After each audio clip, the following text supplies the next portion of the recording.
My name, for the record, is Pratyush Pandey. I live in Palam Vihar in Gurgaon, which is part of the Delhi NCR region. And I've recently bought this Skoda Rapid Automatic, which has the DSG gearbox. And we're going to get to know the car a little better and my experiences with the car and what led to me purchasing the car. So, Pratyush, if you were to ask you, what made you buy this car? Or if you could just share the buying process that you went through. So it's a series of events, I suppose. The first bit was really, why did I need a new car? Correct. So I suppose there's a bit of background here that we could get into. In a nutshell, I owned for the past 6 years a Volkswagen Vento diesel, which we'd driven quite a fair bit in the city, around the hills, taken it as far, I believe, as Kashmir at one point. So that car had driven approximately 87,000 kilometers, 6 years old. I felt we'd gotten what we wanted out of it. So now the time had come for us to look at a new car. I was predominantly looking at a car that was similar to the Vento, would give me excellent torque, good mileage. I liked the engine power that the Vento used to generate.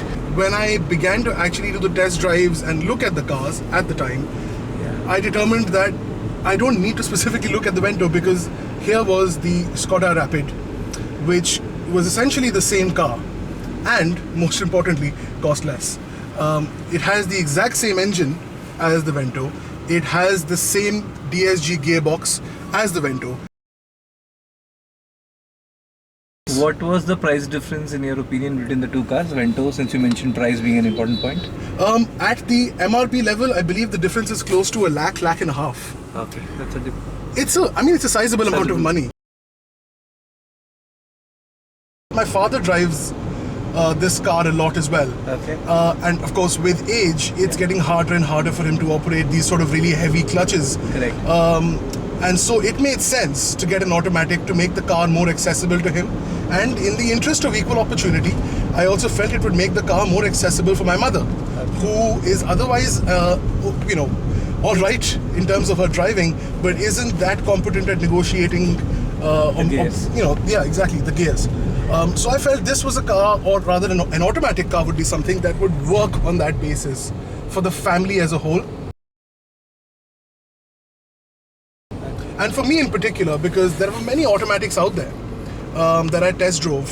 There was the Maruti CVT, I believe, and a few others, including the Ford EcoSport automatic. None of them were as impressive as the DSG gearbox. Why are you saying so? What makes it that? I felt the downshift, the upshifts were just smooth, the power delivery was so linear. Unless you're looking at that tachometer, believe me, you cannot tell when the downshift happens and the upshift happens. Okay. Unless you're really paying attention either to the engine or you're looking at that tacho, you really can't tell when it's happening. The delivery of force in the car is so linear, it happens seamlessly. Because it's a dual clutch gearbox. Just continue about the Rapid now. You've been driving it for what, 15-20 days now? I think it's been about 2 weeks. And if I look at my trip meter, it's been a little shy of 500 kilometers. So what has been your experience over the last 500 kilometers? It's been really good. It's been extremely educational, I'd say, because, as I said, this is the first DSG or automatic, let's say, that I've owned. Okay. And so the first thing that I had to get used to, oddly enough, was keeping my left foot firmly planted on the dead pedal. Correct. My first day of driving this car, on at least 5 occasions, I brought my left foot to bear on the brake, and that was not a pretty sight. Thankfully, there was nobody very close behind me, which is a boon in Delhi. And so nothing untoward happened. The drive in the city with an automatic is sublime.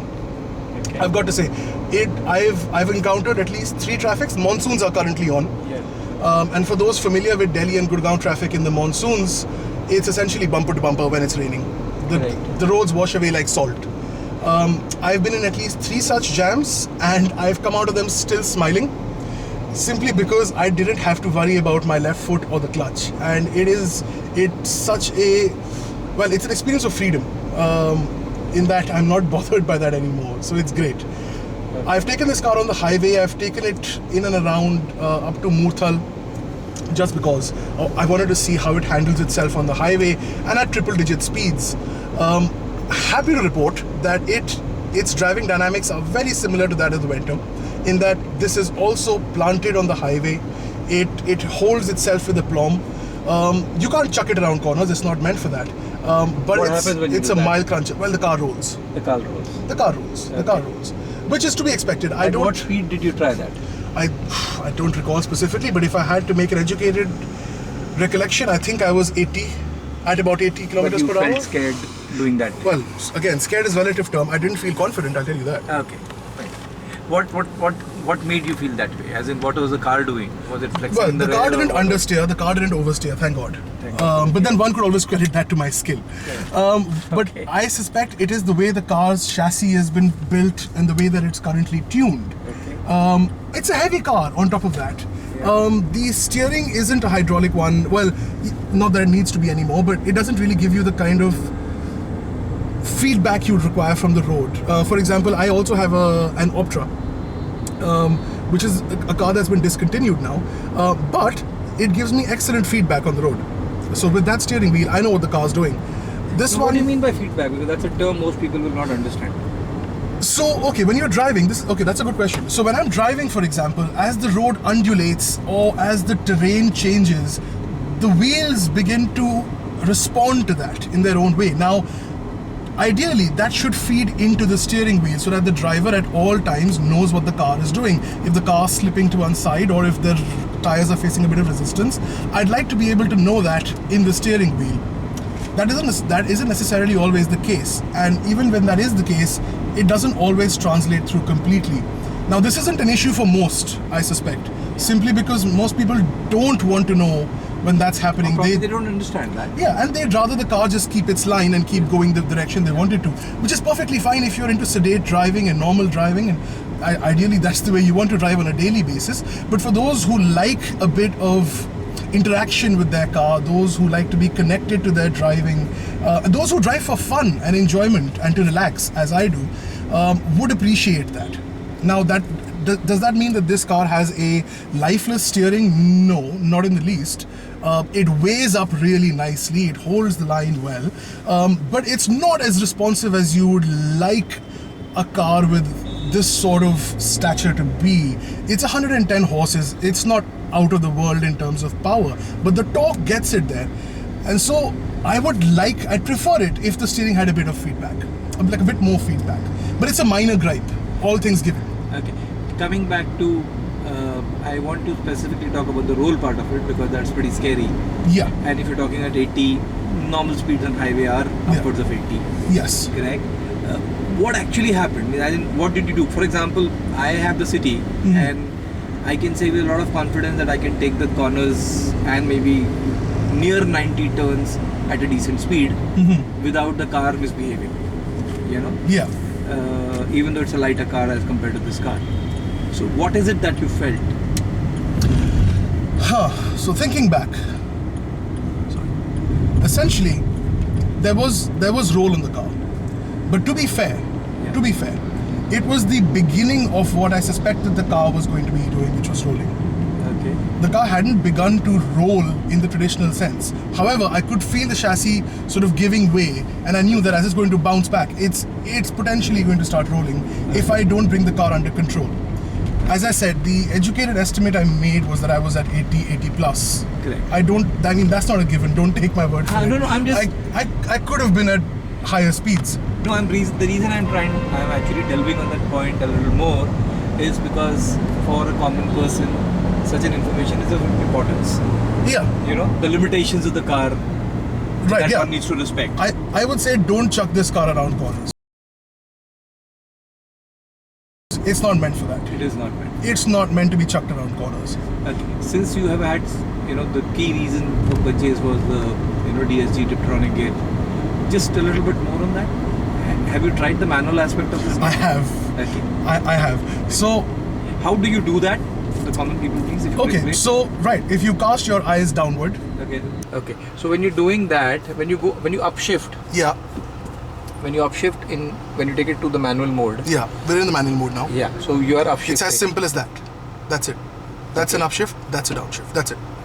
For example, hypothetically, we're now in second, and I'm going and I'm keeping a look, or I'm hearing the engine, or I'm keeping an eye on the tacho meter, and then when I feel appropriate, I upshift again to go into third, and then so on and so forth, and then I can just go down whenever I want to. Okay. So once again, I'll do it again. So that's an upshift. So that's, for example, second, third, fourth, fifth, sixth, seventh. Correct. This is a 7-speed gearbox. Yeah. Similarly, 6, 5, 4, 3, 2, 1. And we are off. So we're in first, shifting up to second, up to third,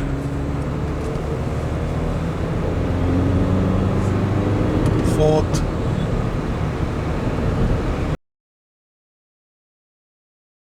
we are now going to reduce speed on the third gear down to 20.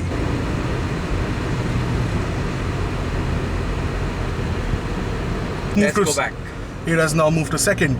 So now we're revving on the second gear, upshifting to third.